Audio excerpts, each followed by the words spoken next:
So thank you so much, sir. Just wanted to follow up with India and Pakistan. Sir, Pakistan is in the CPC country, and there's no doubt that there are many things need to be corrected.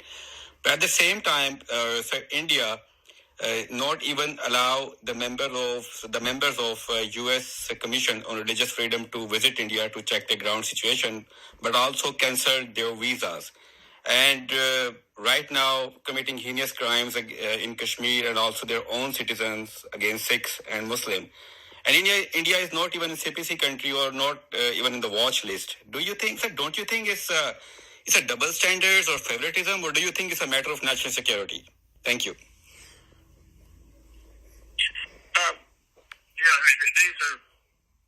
These are issues that people spend a great deal of time reviewing.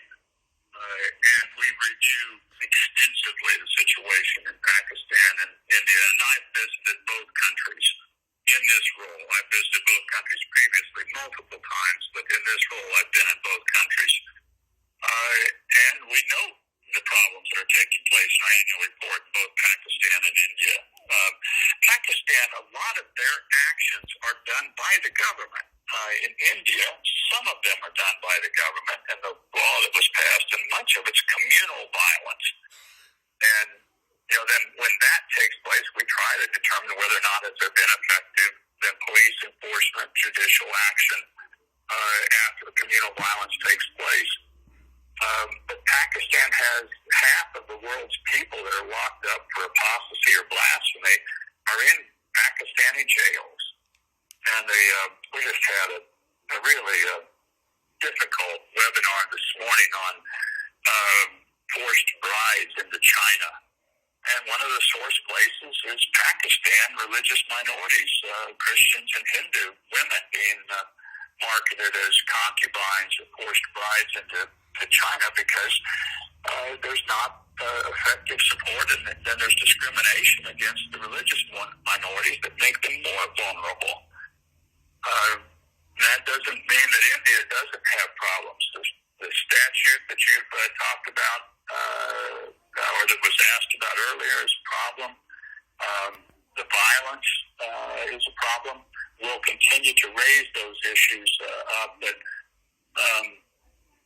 those are some of the basis as to why Pakistan continues to be on the CPC list and India is not. There were several recommendations made by the Commission that the Secretary did not follow, and this was one of them.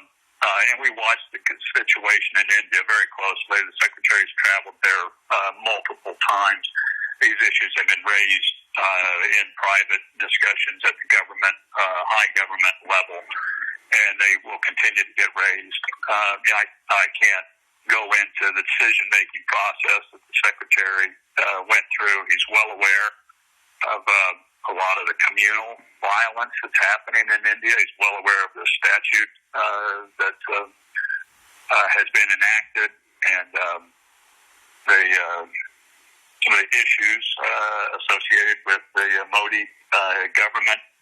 And as I said, he's raised it at the highest levels, but just decided at this point in time not to place him on a CPC or a special watch list.